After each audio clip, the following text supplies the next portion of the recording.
Hi, this is Brian at Performance Bodies. I got Cody here today. We're going to go over some instructional videos on your dirt car lift. When you receive your dirt car lift, it's actually going to come to you in two packages. The basic package will. The one box is going to have your pump in it. The other box is going to have all of the hardware to assemble your lift on it. One thing we will let you know, when you open up the big box with all of this hardware in it, the actual nut and bolt hardware package actually comes in the pump box. So don't be surprised when it's not in the big box with all the other parts. All right, when assembling it, we find it easier just to lay everything out. Like I had said before, when it comes packaged up, everything does come in a paper package and it's labeled. And it'll tell you, like, this is an inside rail. Another thing to realize, if you get them mixed up, the inside rails, the hole in the bottom here is tapped. Your outside rails, the hole is not tapped. So that's one way of knowing it.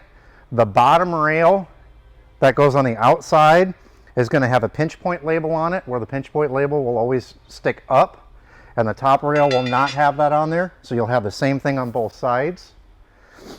You'll have a hex spacer, a round spacer, you'll have washers, you'll have the locking screw and a capture washer. And here's an important part that we learned: the spacer and bolt kit for the cylinders. There's one for each corner. The spacers with the groove cut in them go towards the back of the lift, and that'll be the cylinder side on the bottom. Now sometimes they come with this bar right here attached, sometimes they don't, but this will be the first thing that gets slid on. So if it's not on there, slide this bar on first. Put your spacer washer on. Once the washers are on, grab your inside rail, and we're going to slide the inside rail on. One little bit of advice: it is a little bit easier to do with two people. Kind of slide them on together, and then repeat the same step on the other side. Okay, and then next you're going to take and you're going to put your spacers back on. The next set of spacer. On the bottom, you're going to put your round spacer and your hex spacer. And you're going to repeat that same step on all four corners. Quick reminder, when sliding the inside rails on, the bottom inside rail will have the threaded hole towards the back of the lift where the cylinders will come through. The top rail is going to have the threaded hole on the front side of the inside rail. All four corners done, you have the billet spacers on each corner. We're going to go back and we're going to put our plastic washers on.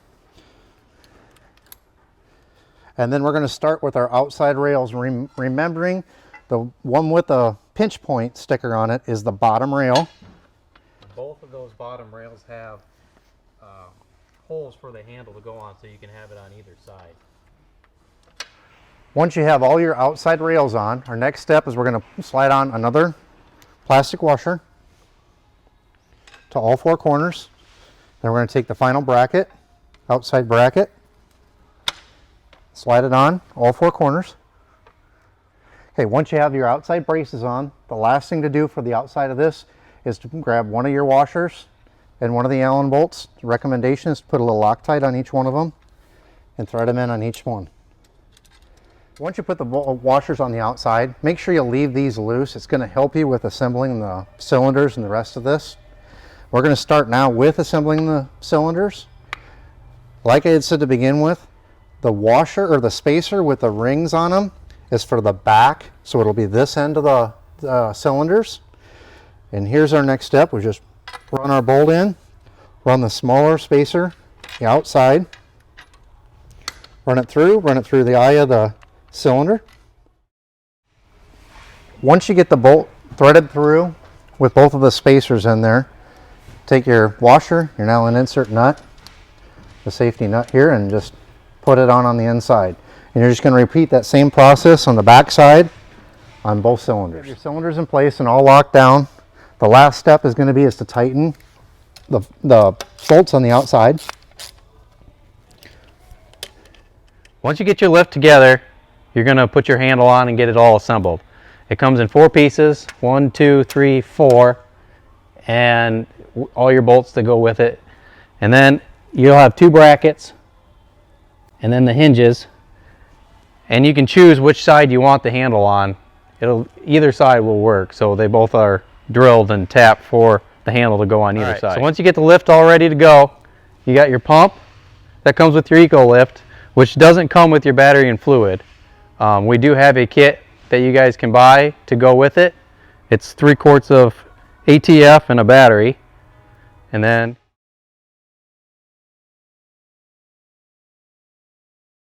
all right, now that we got the battery and the fluid and the lift, we're gonna hook up the lines. The lines are different on each end, so you can only put them on one way. Make sure you get them all the way in, otherwise your lift will not work. All right, so now that we got the lines hooked up, on initial lift up, it's gonna be really jumpy and jittery. You gotta get the air out of the system. So lifting it up and down a couple times will get all the air out, but this one's ready to go. So